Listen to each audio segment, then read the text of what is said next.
This is Land of Havilah, Psalm 77. It's 20 verses.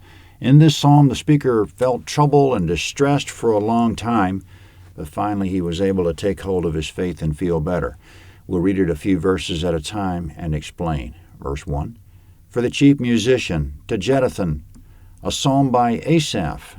My cry goes to God. Indeed, I cry to God for help, for him to listen to me. In the day of my trouble I sought the Lord. My hand was stretched out in the night and didn't get tired. My soul refused to be comforted. I remember God and I groan. I complain and my spirit is overwhelmed. Selah. You hold my eyelids open. I'm so troubled that I can't speak. Comment, the psalmist is distressed. His hands were stretched out in the night in verse 2, meaning he was reaching out to God and praying. In verse 4, you hold my eyelids open, which means God kept him awake. God wanted him to work through his problems. And in verse 4, I'm so troubled that I can't speak. His problems have left him speechless. He's confused. He doesn't know what to say. Verse 5, I have considered the days of old, the years of ancient times. I remember my song in the night. Comment, he says, I remember it wasn't like this in the good old days, which now seem like ancient times. Rather than being disturbed in the night, I sang. Now wondering if God will ever answer, still in verse 6. I consider in my own heart, my spirit diligently inquires, will the Lord reject us forever? Will he be favorable no more? Has his loving kindness vanished forever? Does his promise fail for generations? Has God forgotten to be gracious? Has he in anger withheld his compassion? Selah. Comment in verse 6, will the Lord reject us forever? We might have assumed it was a personal problem, but he seems to be worried about a national problem. He says God was rejecting us. Today we have distressing national problems, and we wonder if God has rejected us. Is he too angry to give us any relief? It's enough to keep a person up at night. Then there's a series of rhetorical questions in verses 7 and 9. The answer should have been obvious to the psalmist that no, the Lord won't reject forever. That wouldn't be like him. And no, there's never a time when he says, I'll be favorable no more. That wouldn't be like him. And no, his loving kindness hasn't vanished forever. And no, his promise doesn't fail for generations on end. And no, he hasn't forgotten to be gracious. And no, he hasn't withheld his compassion in anger. That would all be out of character for him. But what really made the speaker feel better, verse 10, then I thought, I will appeal to this, the years of the right hand of the Most High. I will remember Yah's deeds, for I'll remember your wonders of old.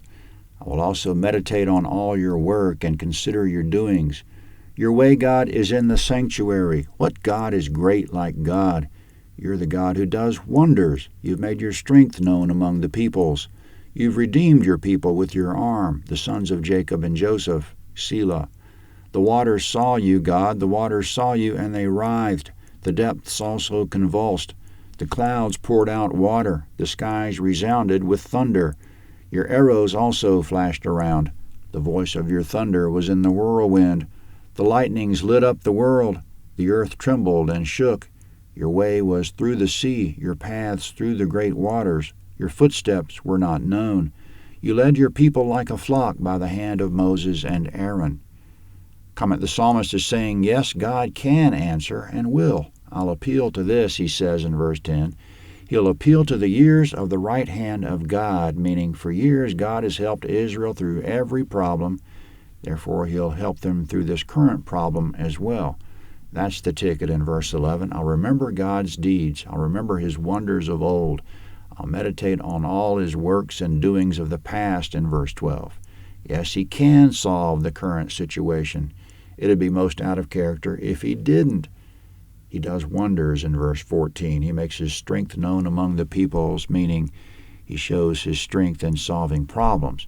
If you had a t-shirt, it would say, I fix things. In verse 15, you have redeemed your people with your arm, meaning you've helped them.